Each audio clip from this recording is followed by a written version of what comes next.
Hi everyone, my name is Ryan H. Lewis, and today I wanted to introduce you to the new Webpack CLI tool.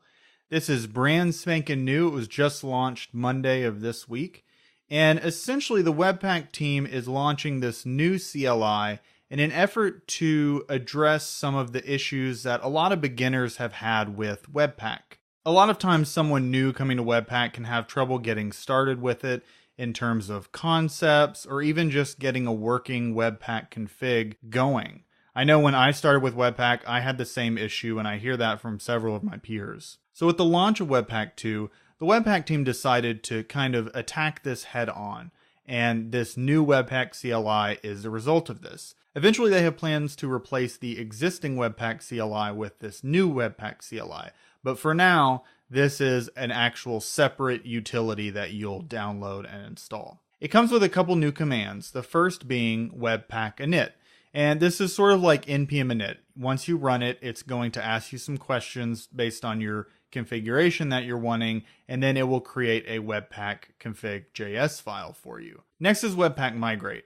Webpack migrate is really about taking a project that's already using Webpack version 1 and moving it over to Webpack version 2 automatically without you having to do anything. Webpack 2, even though it seems like it's been around for a while, it's actually only been released out of beta for a couple of months. So there are probably a lot of people still using Webpack 1, and this new feature is perfect for you. So let's see what this looks like. First of all, you want to install the Webpack CLI as a global utility. So using npm install-g Webpack CLI will install that dependency for you. All right, and you can actually see one of the dependencies here is Yeoman. And apparently they used Yeoman, which is sort of a generator utility that was kind of made popular in the Bower Grunt days. It's still around, and they're using it in Webpack CLI to kind of scaffold up your applications for you. Now that it's installed, I've got this Webpack CLI demo directory. It's completely empty, and I can use Webpack CLI to initialize this directory. However, when Webpack CLI initializes, it's going to install a bunch of dependencies, and it will want to try to save them to an existing package JSON. I don't have one right now, so first, it's probably best to use npm init. I usually just punch through all of these. And now we can run Webpack CLI init. And here's where the new stuff is. First of all, it'll ask you if you want to create multiple bundles. Let's assume for this case, we're doing a simple single bundle. It'll have a single entry point. But here you can actually provide multiple bundles. We will say that index.js is our first module. I usually output my generated bundles in dist, so we can either type it in or we can just hit enter to accept the default. And I will use this in production. And I love me some ES 2015. Personally, I use less Sass, CSS. Pick your flavor here. And I will name mine stylesheet.min.css. And here's your chance to name the Webpack config file. You could put config here, and then it'd be webpack.config.js, but it seems like they're leaning more towards actually giving environment names to your Webpack files, so you can have different ones, say webpack.prod.js or webpack.dev.js, but I'll go ahead and do config here. And now it's installing all those dependencies I was telling you about.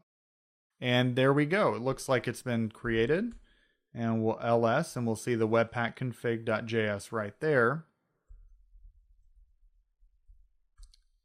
If we open it up, you can see that it imports Webpack.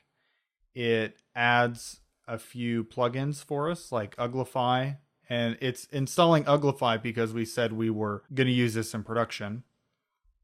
Then we've got extract text plugin that's specifically for CSS files. And you can see that we've got our entry set up here according to our configuration. We've got output. We've got the module rules.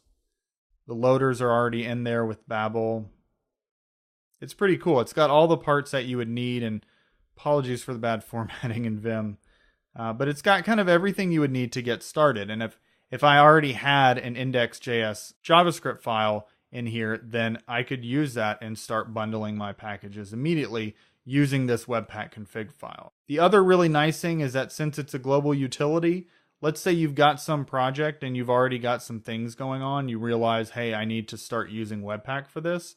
It's easy to just go to the command line and use Webpack CLI for those functions. One of the other new additions to Webpack init is the ability to create custom scaffolding for a Webpack project. Let's say you have some great idea about how Webpack config should be formed and you want to get people started on your chosen way of doing things. Well, these add-ons for Webpack now is the way to do it. They're calling it add-ons. Essentially, they're scaffolds, but they chose that name for some reason. And you can install them using the Webpack CLI init and then these add-on name. In this case, there is a add-ons demo that exists. If we run this, you can see it's installing a bunch of dependencies. And then it says, welcome to the demo scaffold. Are you ready? I don't know what Pingwings does. Let's say yes for now. And then maybe we'll go back because I'm really interested. So we give it some information. It says a Webpack config has been created. If we look at it, it's completely empty. I believe that's because this is just a demo of how to do an add-on. And I wasn't able to find any existing add-ons, so I don't really have anything to show you here, but let's do that Pingwings thing again. I'm really curious about that.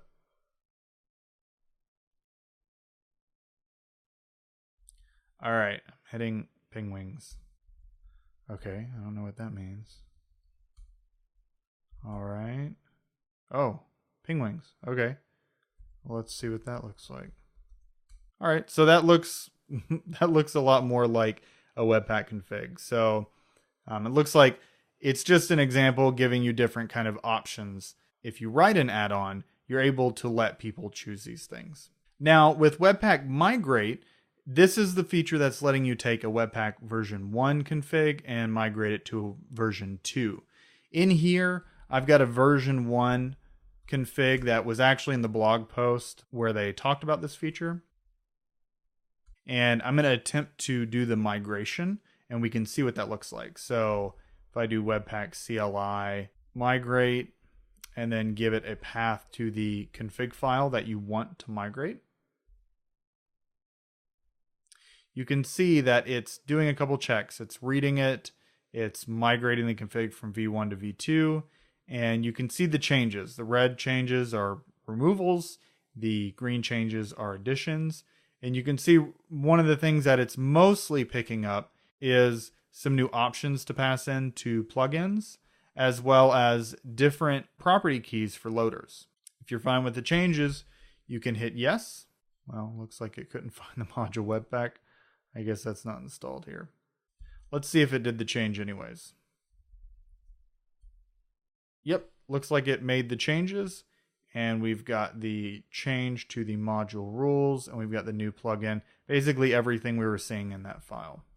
And that's it for the new features of the Webpack CLI. Again, they're looking at this as the new CLI tool, and they're going to take the existing features in the existing CLI and build them in once they've got some community feedback. So go ahead and download it yourself, and you can use it as of today. And it's a really great tool to get started. So if you're new to Webpack, you're at the perfect time to jump in. If you learned something new about Webpack or if you like this video, please give this video a like. If you got some opinions on this new CLI or maybe you tried something else neat, please let me know in the comments below.